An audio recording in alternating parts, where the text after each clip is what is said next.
sekarang. Mana-mana pergi, hari itu saya pergi Hyde Park ataupun Speaker Corner dekat London. Orang sini tahu tak Hyde Park ni? Soalannya tiap-tiap hari orang akan tuduh. You tak jawab pun dia akan tuduh lagi. Orang bukan Islam lah. Na'udzubillah, mereka tuduh Nabi Muhammad SAW pedofil atau pedofil. Faham tak pedofil? Lelaki tua suka kepada kanak-kanak. Dan saya lihat ramainya orang-orang Islam, pendakwa-pendakwa Islam cuba menjawab. Tetapi saya dapat lihat bahawa ramai di kalangan pendakwa-pendakwa Islam tak cukup buat kajian tentang soalan ini. Nak jawab soalan sedemikian, syarat pertama adalah kena bagi tahu orang itu. Tak boleh ambil keadaan dulu dinilai mengikut keadaan sekarang. Itu tak boleh. Tak boleh. Nak banding boleh. Keadaan dulu dengan keadaan dulu, keadaan sekarang dengan keadaan sekarang. Macam contohlah, bapak saya beli rumah 61 tahun yang lalu di Melaka, RM7,000. Sekarang ada tak rumah mana-mana orang jual RM7,000? Ada. Rumah besar tau. Poin di sini adalah harga dululah, banding dengan zaman dulu. Tak boleh banding dengan harga sekarang. Setuju tak? Okey, begini. Isunya adalah supaya orang yang tanya soalan tu dia boleh faham adalah dulu-dulu perkahwinan bukan isu, dia isu kekeluargaan, hal keluarga. Nak kahwinkan anak, hal mak bapak buat keputusan, bukan kerajaan, bukan negeri itu buat keputusan. Dulu-dulu.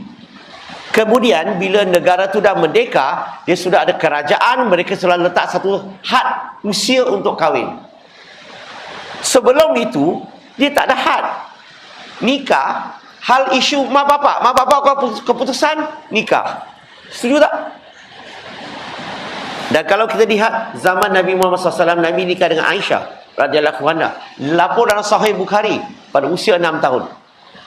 Persoalan saya, dapat restu tak daripada bapak dia? Dapat ke tak dapat? Dapat. Maksudnya keluarga dia terima pernikahan itu. Sebenarnya dah selesai dah. Tak apa, kita sambung lagi. Selepas nikah, masyarakat Arab, ada tak mereka bantah? Ada tak mereka komplain? Masyarakat pada masa itu, pernah tak kita baca apa-apa tulisan yang kata ada orang bantah, ada orang komplain? Ada?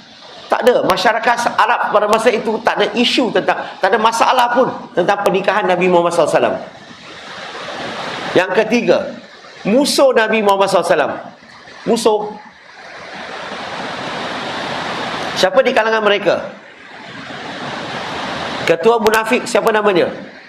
Abdullah bin Ubay, Abu Lahab, Abu Jahal dan sebagainya. Mereka ni musuh ni sentiasa nak cari peluang untuk menjatuhkan Nabi. Sentiasa nak cari peluang untuk nak hantam Nabi. Betul ke tak betul? Tapi pernikahan Nabi ni, mereka ni tak jadikan isu pun. Mereka tak komplain pun. Mereka tak bantah pun. Bayangkan, musuh pun tak ada masalah.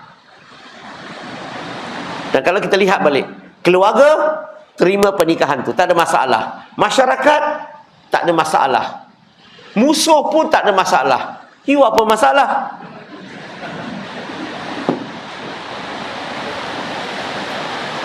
Non-Muslim, bukan Islam, salah faham kat mana? Dia salah faham, dia ingat selepas Nabi nikah dengan Aisyah radhiyallahu anha pada usia 6 tahun, dia punya otak ingat dan nikah terus bersetubuh. Itu silap. Selepas nikah, Nabi tidak bersama dengan Aisyah radhiyallahu anha. Aisyah tetap duduk dengan bapak dia sehingga dia akhir balik. Usia 9 tahun lebih, dekat 10 tahun. 9 tahun lebih, dekat 10 tahun. Barulah Nabi datang jumpa Aisyah radhiyallahu anha, tanya dia, adakah kamu sudah bersedia nak bersama, duduk bersama? Dan baginda kata, sekiranya kamu belum bersedia, teruskanlah bersama dengan bapak kamu sehinggalah kamu bersedia. Sebenarnya pernikahan Nabi Muhammad SAW dengan Aisyah radhiyallahu anha, dia memberi satu pengajaran kepada manusia sampai hari kiamat. Apa pengajaran tu? Usia berapakah wanita sesuai berumah tangga dan bersetubuh? dalam Islam. Apa syaratnya? Akhir balik, itu yang pertama. Syarat yang kedua, mentally, physically bersedia. Kenapa Nabi datang tanya ke Aisyah? Nabi bukan selepas akhir balik, Nabi tak jemput dia pulang. Nabi nak tunggu dia mentally, physically bersedia baru jemput dia pulang. Dan bila Aisyah radhiyallahu anha kata dia sudah bersedia, barulah Nabi jemput dia pulang. Saya nak tanya, apa masalahnya? Bila Nabi jemput dia pada masa itu, dia bukan kanak-kanak lagi. Dia bukan kanak-kanak lagi. Dia sudah akhir balik. Itu yang pertama. Dia mentally, physically bersedia. Maka dia sudah jadi wanita pada masa itu, bila Nabi jemput dia pulang. Apa masalah lagi? Dan bukan saja dia dengan Nabi. Nabi ada isteri-isteri lain tak? Kemudian Nabi nikahi. Ramai tak bekas janda-janda? Dan kakak-kakak ni, madu-madu ni yang bimbing Aisyah radhiyallahu anha macam mana jadi isteri kepada Nabi Muhammad sallallahu alaihi wasallam. Keluarga tak ada masalah, masyarakat tak ada masalah, musuh tak ada masalah. Tidak bersama sehingga dia akhir balik dan mentally, physically bersedia. Dan dibimbing oleh kakak-kakak lain, madu-madu lain. What is the problem? Dan isu pedofil ni tak pernah jadi isu sehingga abad ke-19. Until 19th century. Tak pernah jadi isu. Kenapa? Sebab dia mula jadi isu bila buku-buku Islam dalam bahasa Arab diterjemahkan dalam bahasa orang putih.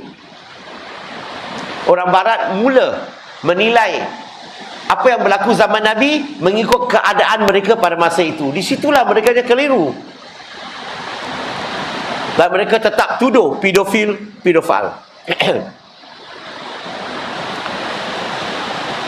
Semasa Nabi hidup, mungkin Aisyah takut nak cerita kepada orang layanan Nabi. Sebab dia ni pemerintah, dia ni Rasulullah SAW. Dia takutlah. Tapi selepas Nabi dah wafat, siapa jadi khalifah yang pertama? Saidina Abu Bakar radhiyallahu anhu. Betul tak? Dia ni siapa kepada Aisyah? Dia bapa kepada Aisyah, betul? Maka bapa ni sekarang jadi Perdana Menteri, jadi Presiden. Sekarang ni kalau ada apa-apa kes dulu, kalau Nabi dah wafat, dia boleh bagi tahu dunia tak bahawa layanan Nabi terhadap dirinya? Dia mesti berani sekarang, bapa saya jadi Perdana Menteri. Tapi apa dia buat? Aisyah telah meriwayatkan tidak kurang daripada 2,210 hadis. Persoalan saya, dalam hadis-hadis semua ini, ada tak mana-mana hadis yang mencerita keburukan Nabi? Ataupun semua menceritakan kebaikan Nabi? Mari kita lihat. Nabi panggil Aisyah radhiyallahu anha. Panggilannya macam mana? Ada yang kata Humairah, ada yang Aish, short form.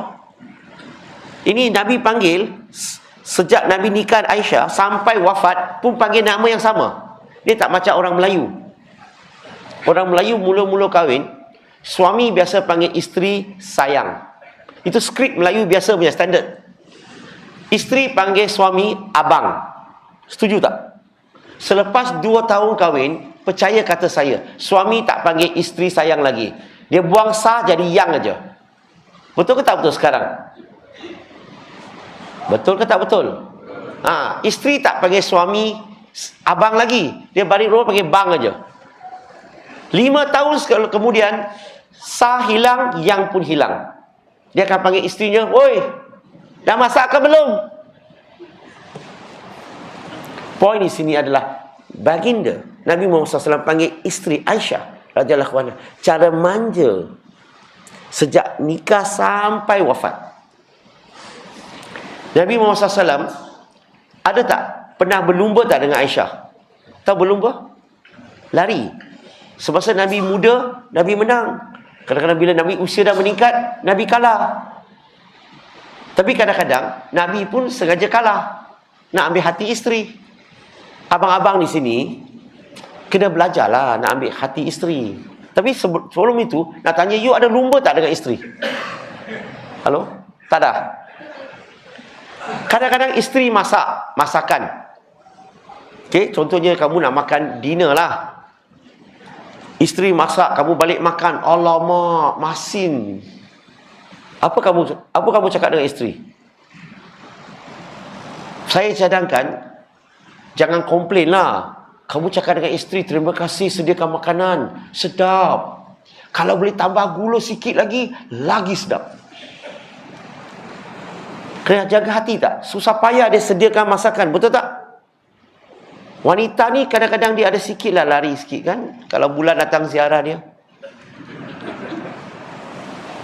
Pokoknya di sini hubungan Nabi dengan Aisyah macam mana? Begitu rapat sekali. Begitu kasih sayang begitu rapat dan begitu romantik sekali. Bukan saja itu, pernah sekali Nabi bawa Aisyah pergi ke bandar. Bandar macam mana saya tak tahulah masa tu. Rupa bandar dulu kita lain kan. So ada program dan Aisyah radhiyallahu anha mungkin tak cukup tinggi. Nabi dokong Aisyah. Dokong ni ada beberapa hujah. Ada yang ada dokong sini ke, ada yang duduk di atas sini dan sebagainya. So, duduk ni, dokong ni supaya isteri dia dapat lihat. Berapa ramai di sini, abang-abang di sini dah kahwin lama kan? Kamu pernah dokong tak isteri kamu dulu? Tak boleh cakap di luar lah, di rumah sajalah. Kalau di luar, kalau ada program, pernah tak kamu dokong isteri kamu jalan? Kalau tak pernah, cuba malam ini. Tengok apa berlaku. Ini menunjukkan hubungan Nabi Muhammad SAW dengan Aisyah radhiyallahu anha begitu baik sekali. Begitu romantik sekali. Nak tuduh pedofil langsung tak ada tempat. Itu sekadar tuduhan tanpa asas sama sekali.